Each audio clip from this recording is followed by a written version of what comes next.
really quick before we jump into today's episode, if you are a listing agent or rather want to be a listing agent and you're currently not, you want to build a multiple six-figure income in your real estate sales business without working nights, without working weekends, and most importantly, without having to spend a ton of money buying leads that never convert, I'm going to put a link for you to find out more about my Listing Agent Academy coaching program. I'll put a link to that in the description beneath this episode. So with that, let's jump into today's content. So the first thing I want to talk about is how to structure your day as a highly productive, a high producing top real estate agent, which I have to, I guess, assume that is what you want to be if you're here watching this content right now. So let's break this down. The way in which I look at this is the way in which I lay out the daily structure for agents that I coach that I think you might find a lot of value in, but you can be the judge of that. All right. So I look at this the same way as I look at maybe a football game, and stick with me. Even if you're not a sports person, I understand the sports analogies sometimes drive non-sports people crazy, but I promise to you that this is going to make sense. All right. So the way in which I have this structured is the day broken out into 4 quarters with a pre-game plan, a halftime plan, and a post-game plan. So jumping into the pre-game plan before the day starts, here is my recommendation. This is probably in the hours of between 6 a.m. and 8 a.m. I recommend that you do a couple things. Number one, that we're role-playing and practicing our scripts and objection handlers with a role-play partner. Now, for those of you that dismiss that automatically and say, oh, yeah, I've heard that before, let's get into this a little bit deeper.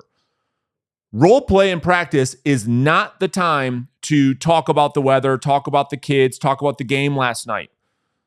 This is designed, structured time for you and somebody that has the same level of commitment to success as you to truly get better, to work on our craft of becoming a great salesperson.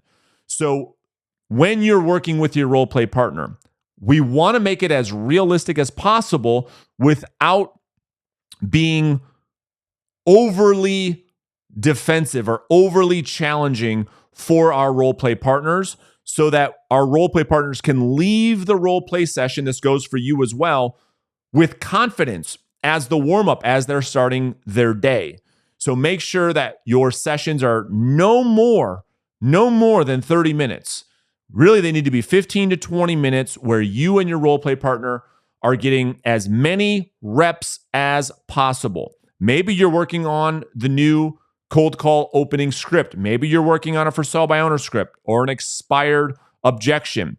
Get reps, as many back and forth. We can BS and bullshit and talk about whatever we want later, but this time should be structured to the point and that we get the most value from one another. The second thing is to review your business plan. So once we get out of role play and practice, now we've got our business plan that always stays with us. This isn't a document that you make once a year because you're all excited about the new year. You shove it in some drawer that you never see again. This business plan that should outline your vision, your mission, your goals should be a document that you have with you at all time that you review. This is why I'm doing this. This is why I said these things were important. Here's the action plan that I've built, that I have committed to, that will result in me achieving the goals that I have set. The next thing is that we're waking up at the same time every single day. We don't change it up. Build a routine, a pre-game routine that you wake up at the same time, you go and work out, and after that workout, before you role play, before you review your business plan, we're taking a cold shower. I don't want to make this video about the cold shower. I can just hear you in the comments right now. Oh, cold showers, blah, blah, blah. If you do it, you will find all of the benefits as to why you should consider taking a cold shower in the morning. For those of you that do take cold showers in the morning, you know the benefits. So that is our pre-game routine. Now we get into quarter one. Quarter one is from 8 a.m. until 10 a.m. It's very simple. It's very basic. We're going to prospect and have new conversations with prospects between 8 and 10. That is what we do in the first quarter of the day. The first 2 hours of the day, we're having a minimum of 20 conversations with new prospects. This does not count lead follow-up. So our goal in the first quarter is to have a minimum of 20 new conversations with new prospects of which we've never talked to before. This is our top of funnel activity to continue to fill the sales pipeline. That is what we do in Q1. Let's move on to quarter two. Quarter two goes from 10 a.m. to noon every single day. Here are the 6 things I'm going to have you do with inside Q2. Number 1, lead follow-up. And yes, contacts from lead follow-up should be counted in our daily conversations, but not to be confused with our 20 new conversations. So this is when we're going to be following up with all of the leads in our sales pipeline. Remember, most of your appointments will come out of lead follow-up, not lead generation. Number 2, we're going to confirm any appointments on the calendar during this period of time between 10 and noon. So if you've got a listing appointment, you have a showing appointment, you have an inspection, you're going to meet an appraiser, any in-person, face-to-face appointments, any phone appointments, any Zoom appointments, any appointment on the calendar with anyone gets confirmed between 10 and noon. Number 3, this is where we can finish any last-minute appointment preparation. Maybe you've got an updated CMA. Maybe you got to do a seller's net sheet for one of your listing appointments. This is when you're going to prep for those appointments. You don't do it first thing in the morning. We're going to do it in Q2. Number 4, prospecting cleanup. This is massive, okay? So in the morning, when you're having 20 new conversations, hopefully on a daily basis, 100 new conversations a week, the goal is for you to generate some leads, of course, out of that activity. Well, we've got to do something with those leads because too many agents tell me too many times that leads are falling through the cracks. That, Brandon, I don't have a system. I'm not organized. And so we're going to use this time in Q2 between 10 and noon to clean up the leads that we've generated. What does that mean specifically? That means this, that if we generate a lead, we're going to get it into our database. We're going to get it into our CRM. We're going to get it into whatever follow-up system. Maybe you just have a paper folder system, which a lot of my coaching clients use. Whatever that system is going to be, we're going to clean up the leads that we've generated from that first quarter prospecting activity. Number 5, we're then going to send out our handwritten thank you cards to any and all new leads that we've generated for the day. Don't let that sit there. You should have a stack of thank you cards sitting on your desk, ready to go, hand addressed, ready to go. You've got that thank you card already written. You've got a business card magnet that is inside of that thank you card, and we're sending those out to any new leads that we generate. Number 6, we update our sales tracker. That's the last piece of Q2 before halftime. So hopefully you've got some type of paper tracker where you're tallying, you're keeping track of the number of contacts you had, the number of dials, your start time, your end time of prospecting, how many appointments you set. All of that information we're going to then input into a sales conversion tracker. Now, Q1, Q2, those are all income generating activities. We get those done before noon, and if you do, you would have done more than 99% of your competitors. So congratulations to you on that. Now we break for halftime, which is lunch. Okay, if you're making your lunch and you're paying attention to your diet because you understand how important the diet is, maybe you bring your lunch. If you're going to go out to lunch, utilize the time to have lunch with a referral partner during halftime. So if you're doing business with a probate attorney or a divorce attorney, have lunch. Use that as an opportunity to build and strengthen relationships with referral partners.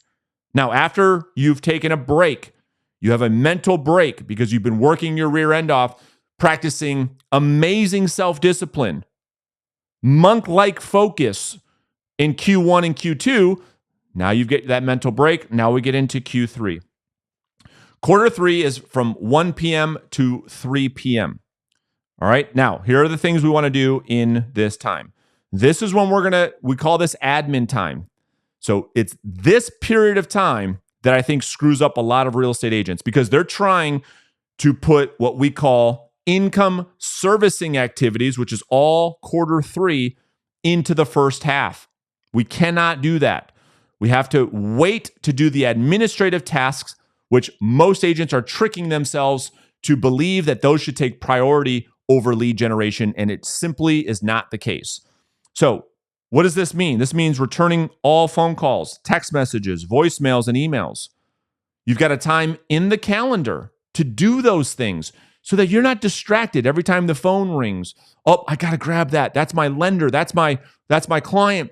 I've got to stop prospecting, stop building my future to go deal with this income service. No, we don't do that because we've got time in the calendar to do that in Q3. The next thing that we're going to do is we're going to work on all of our pending files.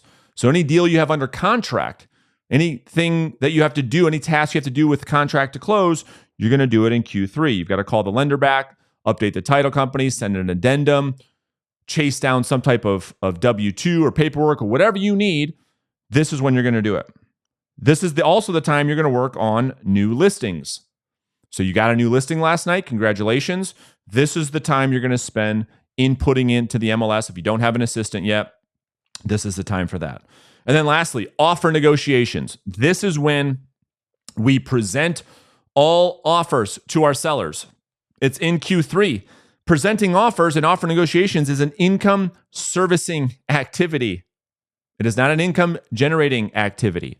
So we're gonna present all offers to our clients. Let the offers come into your inbox. Don't let that be a distraction. Brandon, I got an offer. I've got to drop everything because I got an offer on my listing because I am so desperate for a commission check. I've got to drop everything and jump all over this offer. Well, that's what the needy, desperate amateur does. Be a professional, follow a schedule. And that way you can be under control. You don't have to ride the emotional roller coaster like so many other agents. So that's Q3. Let's get into Q4. Q4 is from 3 p.m. to 6 p.m. so that you can get home for dinner. And it's very simple. This is showtime. This is your time to present to new clients, to obtain new clients. It's client acquisition time. This is when we're going on buyer consultations. This is when we're going on listing consultations. This is your time to meet with prospective clients and come home with a contract signed. This is when all of those meetings should take place. Let's get into post-game. Now that the day is done, we get into post-game routines. And it's all about routines. I was watching Steph Curry the other day on ESPN talk about the win they just had the other night. They almost lost it, but they ended up winning. And he talked about, the reporter was asking Steph, well, how do you show up like this day in and day out, performing at the level that you perform at? He simply said, it's my daily routine, period. It's a great interview. And so the post-game routine is this, that at the end of the day, after dinner, after you do the things that you need to do and the obligations are met with your family, that we journal what has occurred this day. The the wins, the losses, any thoughts that you're having. And those of you that, again, want to dismiss journaling for being foo-foo, don't knock it until you try it. I knocked it for way too long, and there's so much power in documenting the day after the day and then going back a month, 6 months, 6 years and reading through where you are at in your journal. Super powerful. You're going to also review tomorrow's schedule, plan tomorrow today. So what do I have on my calendar for tomorrow? What do I need to be mentally prepared to do so that I don't come in the next day with this surprise, like, oh my gosh, I totally forgot. I've got to go meet this appraiser. And then all hell breaks loose because you didn't look at your calendar for the previous day until the next day. Then we take a hot shower in the evening. Not the video to unpack the studies on that and the psychology and all the science. But if we can take a hot shower in the evening, chances are you have better sleep. And that's the last thing, is to optimize sleep. One of the key to high performers is optimizing sleep, tracking sleep, making sure the temperature is right, taking a hot shower. There's all kinds of other things that go into optimizing sleep. But if you want to be a top performer, which I am betting that you do, we have to optimize for sleep. That's the daily outline. That is what I recommend, the schedule that you follow to build a productive listing-based agent schedule or business. And so obviously, if you have any questions on that, you can put them in the comments below. Let me know what clarity I can give you as it relates to how do you structure your day as a real estate agent.